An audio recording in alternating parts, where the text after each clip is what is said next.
Jadi cita-cita pernikahan di dalam Al-Quran itu adalah sakinah, mawaddah, warohmah. Sakinah di dalam tafsir Qurtubi niku dimaknai sebagai aman wa tuma'ninah. Maksudnya bagaimana? Sakinah itu ketenangan yang mana di dalam pernikahan ini keduanya mampu merasa aman dan merasa tenang.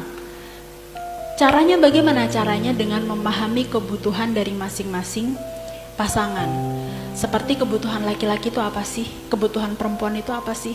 Dan ternyata setelah dipelajari, kebutuhan laki-laki tadi dijelaskan adalah nafkah batin. Menurut sudut pandang beliau, seorang laki-laki nafkah batin itu ya koneksi seksual, betul atau tidak? Tapi dari sudut pandang perempuan, nafkah batin itu adalah koneksi emosional, betul atau tidak?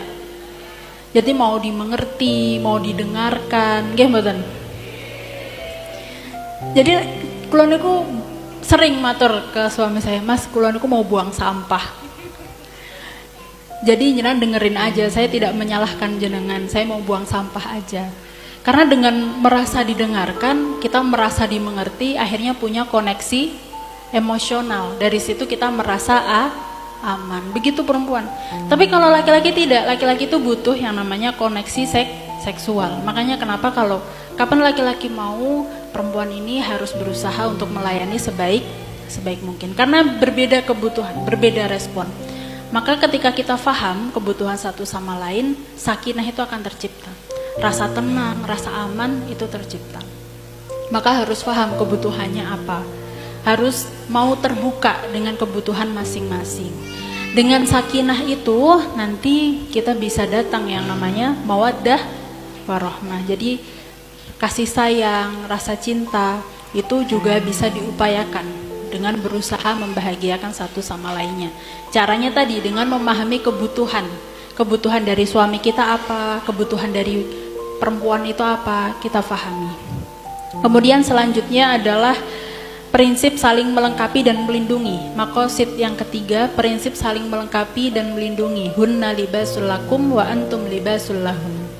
Kita ini adalah pakaian untuk satu sama lain. Makanya pakaian untuk satu sama lain ini sebisa mungkin aibnya itu jangan sampai keluar.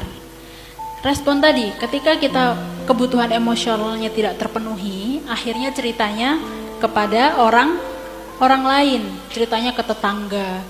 Karena apa? Karena komunikasi di dalam pernikahan kurang berjalan.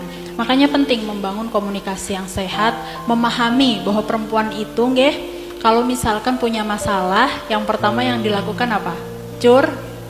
Curhat, merilis emosi, cerita. Entah solusinya ketemu atau enggak, pokoknya cerita dulu. Nggih mboten? Sedangkan kalau laki-laki berbeda. Suami saya ini kalau misalnya punya masalah, beliau seperti masuk gua. Tidak mau membicarakan masalahnya dulu sampai ketemu solusinya. Betul atau tidak? Leres mboten? Nggih. Karena laki-laki itu merasa bertanggung jawab terhadap dirinya, terhadap masalahnya. Untuk apa diceritakan kalau belum ada solusinya? Betul. Niku bapak-bapak.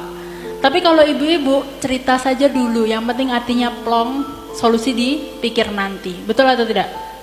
Lah ini kalau misalnya nggak paham, akhirnya kita gontok-gontokan. Jadi harus mengerti, kalau misalkan sekiranya suami ini kok punya masalah tapi belum mau cerita, jangan dipaksa untuk cerita. Biarkan dia menemukan solusinya. Biarkan saja dulu. Nanti kalau misalkan sudah waktunya mau cerita, ya akan cerita sendiri. Nggih mboten, kinten. Nggih. Terus kalau misalnya perempuan nih, dia kena masalah, sedang emosinya, dia mau cerita ke suaminya, dengarkan saja. Jangan dihakimi. Sedang merilis emosi itu sedang buang sampah. Nggih. Jadi memang butuh pemahaman sampai sedalam itu supaya mampu terjalin komunikasi yang sehat. Karena saling mengerti kebutuhan masing-masing. Tapi kalau biasanya bilang dulu ke suami saya, Mas, saya mau buang sampah. Mas, saya tidak nyalahin jenengan kok, saya cuma mau curhat gitu. Saya lagi kesel begini. Kalau bilang begitu, kalau nggak nyalahin jenengan, kalau cuma mau curhat, kalau lagi buang sampah, begitu. Nanti kalau misalnya saya minta solusi, kalau tanya jenengan. Tapi ini saya sedang mau merilis emosi. Kalau selalu bilang seperti itu. Bisa dipahami nggih?